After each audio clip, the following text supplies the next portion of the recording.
why is this particular jar right here yellow, and why are these two samples not? Making ghee is simple, or so I thought, but turns out there are many ways to do it, each with a different level of difficulty. And that's exactly I'm going to show you today, the 3 ways in which ghee is made, from the most practical method to the most laborious one. So let's jump right in. The first and the easiest method by far is to get the butter from the store and then turn it into ghee. The butter that you use must be plain, unsalted, and if you want a ghee that smells and tastes superior, you want a more premium ghee, then choose the butter from organic milk and prefer the pasture raised cows. So I have here around 1500 grams of butter, and I will make this huge block smaller so that it melts uniformly and quickly.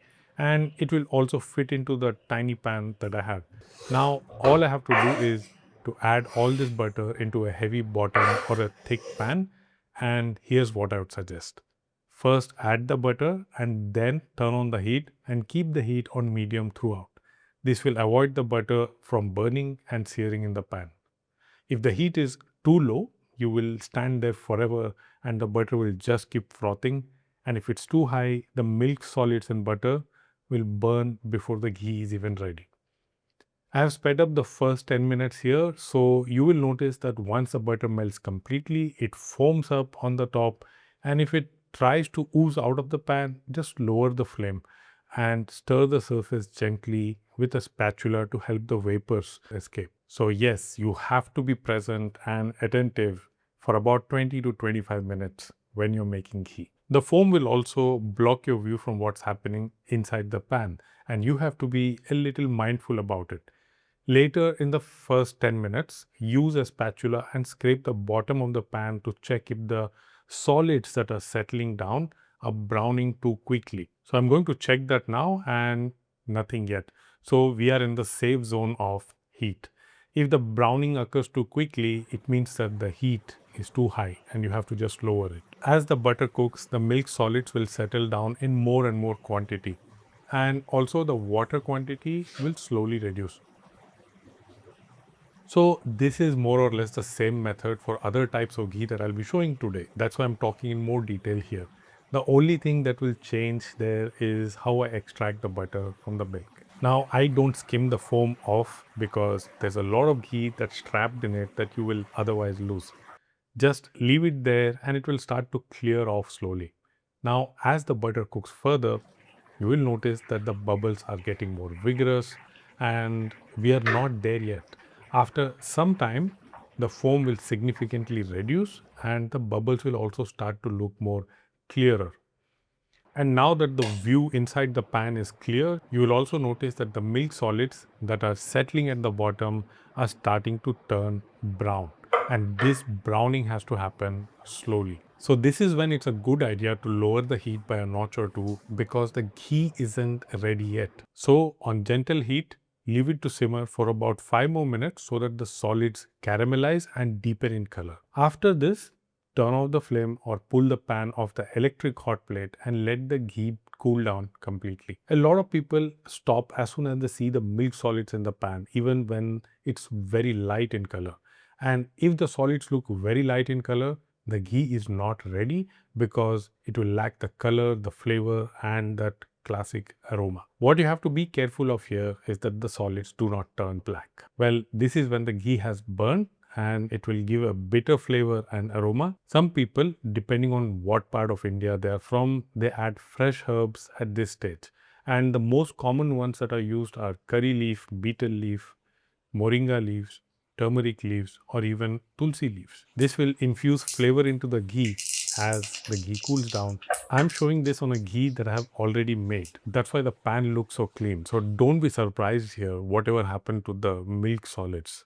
I did not eat it, I promise. It does taste very nice though. If you have some more ideas to flavor the ghee, then let me know in the comments. Maybe I'll give it a try. Ghee is a very good fat for cooking. It has a very high smoke point, and the food also feels quite light when it's made in ghee. So that's how easy it is to make the ghee, and our ghee is ready in literally no time. But it's still in the pan, so while it's still warm and liquid but not very hot that can crack the glass, strain the ghee through a sieve into a clean glass jar. or a steel container.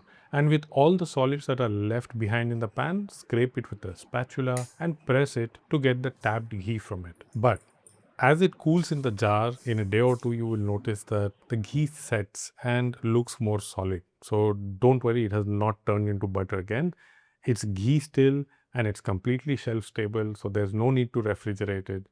But use a dry spoon whenever you're scooping it out. So this is the easiest and the quickest method to make ghee at home. But here's where it gets interesting. That's not how my mother and many Indian households make ghee at home. And before I show you that, here's a small personal message. If this content has been valuable, then give it a like and blow it up. And if you're ready to take your cooking further, I'm building a course on foundations of healthy Indian cooking, the spices and ingredients that you need, regional techniques that are used, and turning it all into a flavorful and balanced everyday meals. Moreover, I'll be guiding you through the course in live session. So click on the link in the description to join the waitlist and get the access at the best price. So let's get back to the ghee again. And this is the second or moderately difficult method. This method needs a regular supply of full fat milk. We need fresh cream from the milk, and to get that, milk has to be boiled first and then cooled.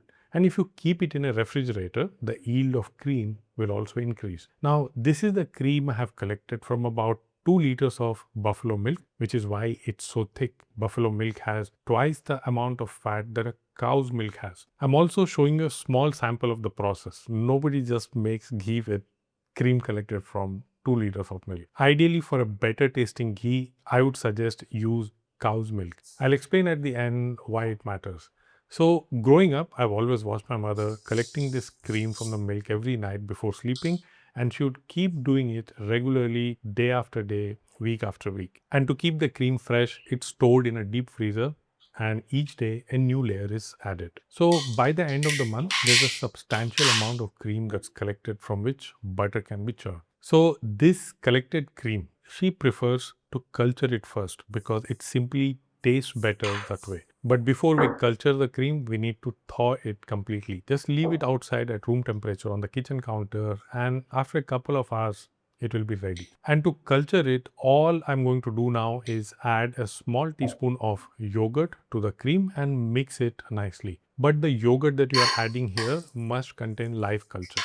A little bit of planning matters here because it's usually best to do this step at night. The reason is that the temperature, especially during summers in tropical countries, it's much more stable during the night. The next morning, you will notice that the cream has fermented. It will have a slightly sour, yogurt-like taste and smell. You can taste it and you will feel the difference. Now, we have to churn this cultured cream into fresh cultured butter. And to do that, I'm going to add a cup of chilled water to this much quantity of butter.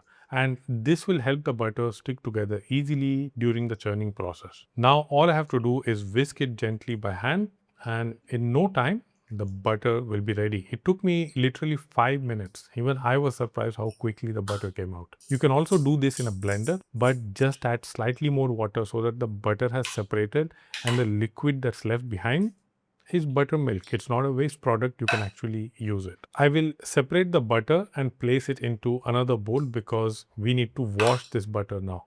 This will wash away the traces of sour buttermilk and it will give the butter a fresh and sweeter taste, and that will also make your ghee taste better. Even if you're not making ghee, you will just fall in love with this butter. So just gather all the butter together and pour some water on the top, just like how I'm showing here, and don't worry, the butter will not fall apart. You have to repeat this process at least 2 or 3 times until the water starts to look a little less cloudy. It will not look like mountain spring water, but it will be much cleaner. And from this creamy white cultured butter, we will make ghee like it was made from the store-bought butter. So add the butter to the pan and cook away the water and the milk solid slowly, and in no time, all that remains is pure homemade ghee, or Desi ghee as we call it, made from cream. So this is by far the most used method in Indian households, as cream is a byproduct from the milk that is bought every day. You do not have to spend extra cash to buy the butter. But the milk that you need here must be a full fat milk and not homogenized milk. Otherwise, you will be collecting the cream for an eternity. And here's where the story of more niche and pricier ghee starts. You might have seen Bilona ghee, and for a very long time, I wondered myself what it was. Turned out that it's how my grandparents made ghee all along because they had so many cows, actually just two of them, and they didn't know what to do with all the milk. The word Bilona here refers to the wooden hand churner traditionally used to whip the cultured curd or dahi into butter. And when this method is used, the ghee that you get is called Bilona ghee. So once again, I'll show you a small sample. In my home setup here, I've made this curd or yogurt at home from about 2 liters of buffalo milk. I will transfer this curd into a very large bowl, the largest I could find, and add some chilled water to it. And here's where the real struggle begins. I tried it with blender, electric whisk, and none of this worked. I know a lot of people have done it successfully, but I also know a lot of people in many forums have said that they ended up with a lot of lassi and had to make a lassi party after because they just couldn't get the butter out. And I think the main reason here is that it needs a lot of time. I had to switch to hand whisking, and it took me around 30 to 40 minutes just to get this much amount of butter and a lot of buttermilk. So this variable alone makes this a very difficult process. But nevertheless, I got the butter and a cultured one. And once you have the butter, the process here remains the same. I'm not going to wash this butter here though, because I want to see whether it really makes a difference. Now I will add the butter to this tired old pan. This pan is as old as my marriage and has seen all kind of ups and downs in my life. Keep the heat on medium, and soon in no time the ghee is separated, which I will seal in a jar for some taste test that we will do later. It's a sample size, so we are not comparing yields here. So doing this hand churning and imitating this Bilona process, I understood that when you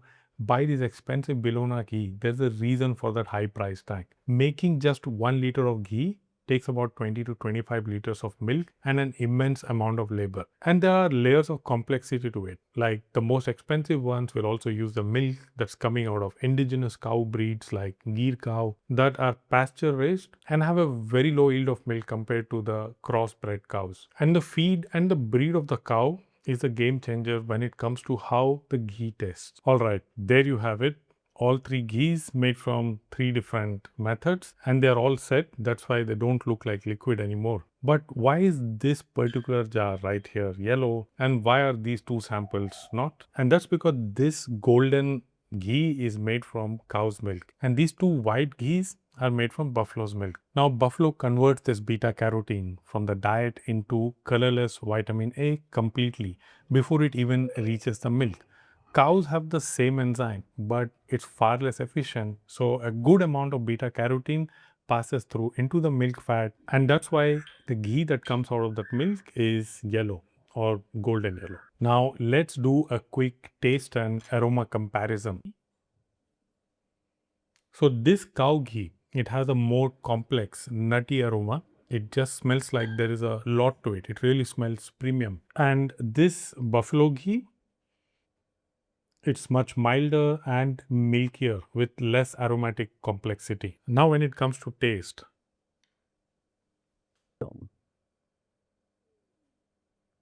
cow ghee, it actually feels much lighter and much more sweeter. And now let's taste the buffalo milk. And this is the one that's made from the butter that was washed. It looks a little grainy and feels very rich and heavier.